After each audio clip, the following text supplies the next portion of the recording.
I'm not discounting the possibility that we might face a very serious escalation of this war at 8 o'clock tonight. But I also think there are still hours to go with off-ramps of various size and legitimacy available to him. And those are still appealing for a lot of different reasons, too. Hey, everybody, and welcome to Here's the Scoop from NBC News. I'm Yasmin Vasugian. Today on the show, the deadline for Iran is set to expire tonight. President Trump said it's time to make an agreement on a ceasefire and reopen the Strait of Hormuz or face, quote unquote, complete demolition of their country. Is there any hope for a diplomatic way out, or will President Trump carry out his deadly ultimatum? Plus, how is the region bracing for an all-out assault? We're going to hear from our correspondent on the ground in Israel, where Iran has been ramping up its retaliatory strikes. Up first, though, we're going to start at the White House with NBC News senior White House correspondent, Garrett Haake. Hey, Garrett. Hello. We all woke up to this new True Social post from the president where he says, and I quote, "A whole civilization will die tonight, never to be brought back again.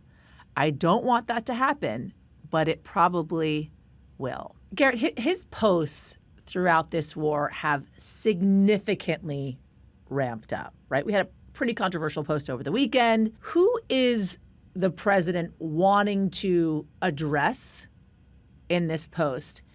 And how do you read into this escalation that he has put out on social media, including the ones that we saw over the weekend? You have Democratic lawmakers, by the way, that are calling it completely unstable and unhinged. Yeah, well, let's take those things one at a time. The president, I think the rhetoric is sort of boundless, right? I mean, looking back to the start of this conflict and to Venezuela before that, there's nothing he's unwilling to say if he thinks it can be used to pressure his opponent or the person at the other side of the table into reaching some kind of a deal. I've been calling it just classic gunboat diplomacy. How much pressure can I put on you to make an agreement? It may or may not actually work, but it is very much the president's favorite tactic in these situations. And so I think there are multiple audiences for it. I think there's the Iranian regime audience. I think there's a little bit of a domestic audience. I also think there's a global audience here for other folks who might get into the Iranians' ears and say, like, look, he's serious. He means this. We've talked in the past about the kind of madman theory of politics as relates to Donald Trump, the idea that, like, if they believe he'll do anything, that people will want to make a deal with him to avert that possibility. And so this rhetoric is very useful. Now, there have been plenty of occasions in the past year and change since he's been back in the White House where he's made threats and since backed down. It's created that taco idiom that is popular on Wall Street. Trump always chickens out. And so I think there's, the threat, and then there's the possibility that the threat is just a talking point. But you mentioned these, Democratic politicians, a lot of other folks. You have to treat the possibility seriously, given what he's been willing to do so far, and people are. So I'm not discounting the possibility that we might face a very serious escalation of this war at 8 o'clock tonight. But I also think there are still hours to go with off-ramps of various size and legitimacy available to him, and those are still appealing for a lot of different reasons too. So there's two things in there that you said that I want to kind of parse out. One is a potential very serious escalation. What does that look like? And what are the potential off-ramps here? What does a potential very serious escalation look like from your reporting? What does the president mean by destroying civilization? Yeah. Well, look, I think there are two possibilities for escalation that are both on the table. The first is that the president follows through on the letter of his threat specifically to blow up civilian infrastructure, the bridges around Iran and power stations, possibly including Iran's one nuclear power station. The White House knows that they can argue that many of these things are what would be called dual-use utilities, essentially. To justify their actions is what you're getting at. If Iran is trucking missiles across these bridges, they can't turn around and say it's a war crime to blow up the bridges. Or they could try, but it's at least a little bit more of a gray area. The second is the threat that he hasn't made, but that he has the option to use, which is to deploy American ground forces in some more meaningful way. Remember, we're a week on now where we've got a couple of thousand Marines and 1,000+ paratroopers just sort of sitting around in the region waiting for orders as far as we know. And then the options for off-ramps, I think, are, fit into kind of a couple of categories. Number one, you could get a deal, a big picture deal to end the war, which I think is unlikely. You could get the agreement of a framework of a deal that could be sort of a face-saving measure to get out of this. Or you could have something that falls kind of in between, like a temporary ceasefire agreement, maybe just for a couple of days, or progress that looks like progress, but that gets bogged down in logistics. So let's talk about those negotiations, because on Monday, the Iranian state media, they reported Tehran had sent a 10-point peace proposal to the U.S. through Pakistan. They rejected a ceasefire because they want a permanent end to this war. The U.S. has launched strikes already, as you mentioned, on Karg Island overnight. There is an inherent distrust between the Americans and the Iranians. Is there any real, from your reporting and conversations that you've been having with folks in the White House, a reality that something will get done? From the American side? Yeah. Yeah, look, I think there are a couple things. Number one, I think we're reaching a point where you can only achieve so much with airstrikes alone, right? You clearly are not going to meaningfully change the regime in Iran, despite what the president has said, by just bombing Iran. I think you can destroy their missile production capability, their nuclear program, more or less, with airstrikes, but you can't end the long-term threat, and you especially can't end the long-term threat to global commerce through the Strait of Hormuz just with bombs. The president acknowledged that yesterday, the idea that a couple of guys with a truck, if you can move a mine or if you can hold a shoulder-fired missile launcher, you can hold up a significant portion of the global economy right there. And the president, I think, has come to understand that that's going to require some degree of either a negotiated solution or like thousands of troops in perpetuity to manage the strait. So I think those are military operational realities. And I think there are also sort of bigger picture geopolitical realities and presidential focus realities. He wants to go to China in a month, and having this be an ongoing shooting war complicates that trip tremendously. There are midterm elections in November, and the American public doesn't like this war, and they don't like how expensive the gas prices have been. The political realities here are, that despite everything else that's been said here, there's a relatively small political window for the president to, I think, try to achieve as much as possible with Iran before it behooves him to close that window and move on. You mentioned the global implications of an ongoing protracted war here. You mentioned the meeting that the president is set to have with President Xi of China. There's also the NATO allies as well, which relationships between NATO allies and the United States and this administration have been frayed in part because of this war.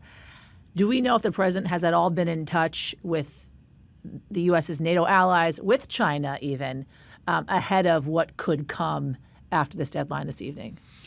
With China, I think it's unlikely. They don't like to engage in the kind of seat-of-the-pants diplomacy that the president likes to, of just picking up the phone and chatting, right? He has been in touch with some of these other foreign leaders. We know, I think I saw something with Finland's President Stubb, who's our prime minister, who's pretty close to President Trump, has his ear, has had those conversations. We know he's talked to Emmanuel Macron a couple of times since the conflict has started. And tomorrow, he'll have Mark Rutte here, who is the head of NATO and has been probably one of the most effective Trump whisperers throughout this second term. I'm very curious to see how that meeting goes tomorrow, and if you can get the president to back off on some of the NATO bashing here, because while the president has said, I think more or less accurately, at least to this point, that we don't really necessarily need NATO in this conflict as it's defined right now, it's still the most successful defensive alliance in history, and we will need them again someday, whether we need them now or not.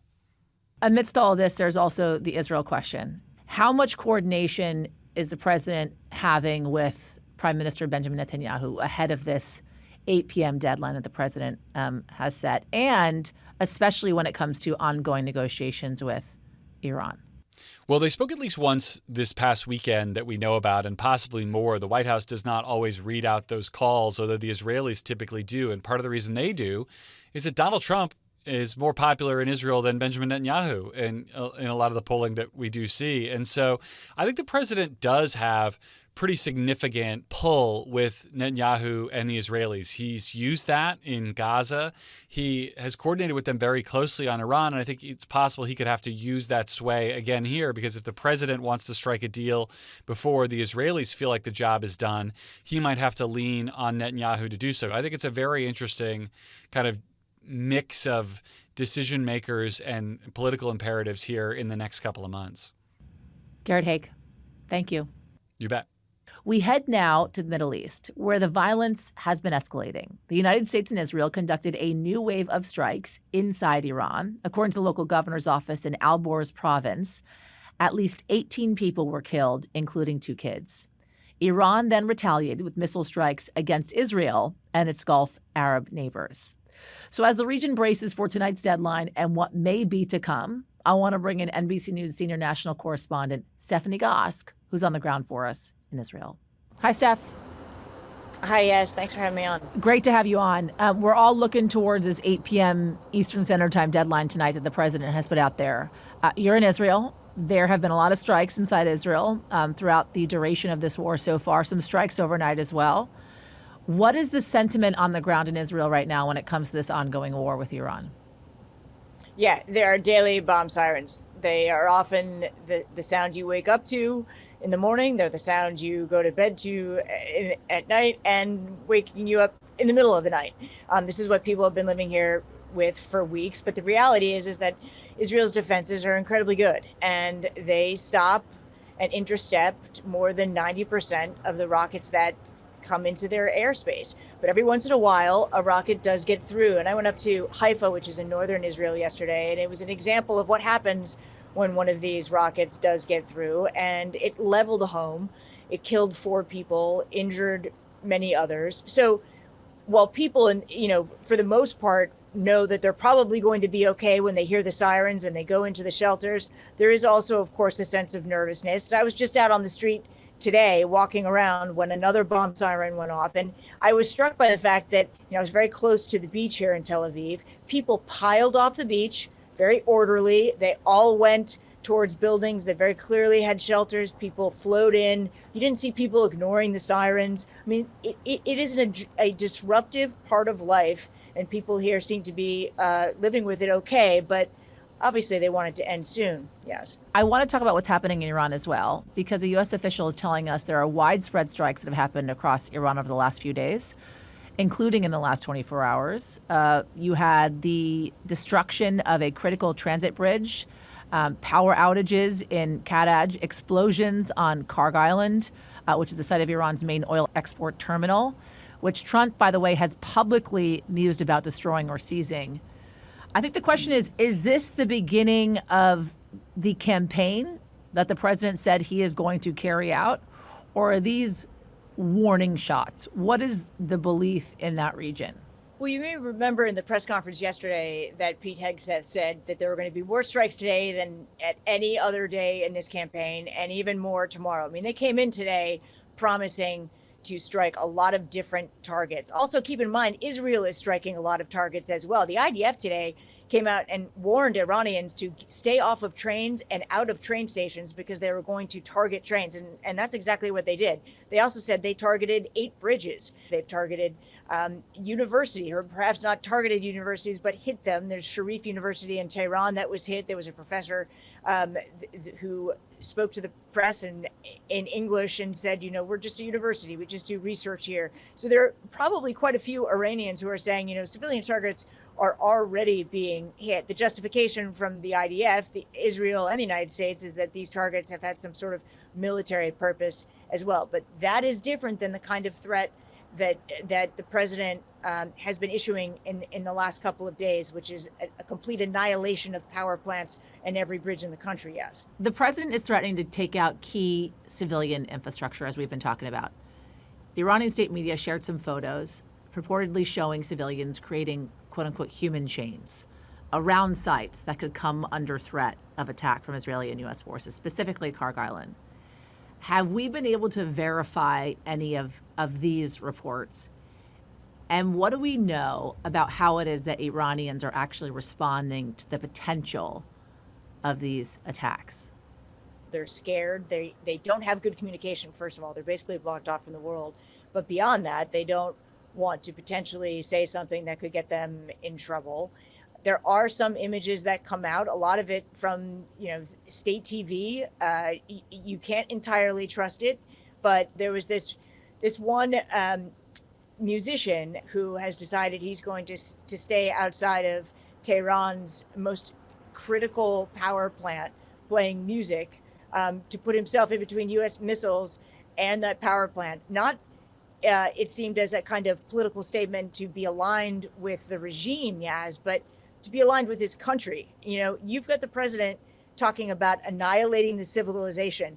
It starts to move away from the politics of the regime and whether you support them, and then whether or not you support the future of just your country as a place to live and be. So we don't know for sure how these human chains are forming and whether people are being compelled or they're going out there on their own. But if they are there and they continue to be there, obviously people standing in front of these places that the U.S. administration has said they want to target is going to be extremely problematic.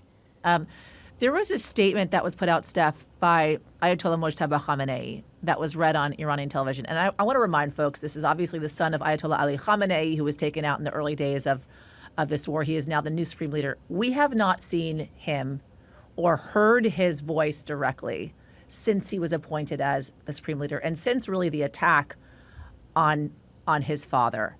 The message, though, that was read accusing the United States and Israel of resorting to terrorism and assassination after the killing of the intelligence chief for Iran's Revolutionary Guard. We talked with Garrett before I came to you about this 10-point plan that Tehran has allegedly sent through Pakistan. What are you hearing about a potential off-ramp? Well, it's interesting to hear what President Trump says in between the saber rattling. One of the things he said about that 10-point plan in his press conference yesterday is that it was a start. He said, we got the 10-point plan and it's not quite enough, but it's a start. And so every once in a while you get some insight perhaps into where the negotiation stands, almost as if there is a message going through on another lane than the stuff that everyone's paying attention to. But you had a couple of things happen today in negotiations publicly that are contradictory. So you had Iranian TV saying, following that threat to destroy the civilization, all communication had stopped, that all diplomatic recourse had stopped, and they were no longer sending any messages back and forth between Iran and the U.S. But then you start to hear reports that maybe that's not the case. And we have to take every public message that we get and understand that there is a propaganda war going on here as well, and that we really don't know what's happening behind closed doors.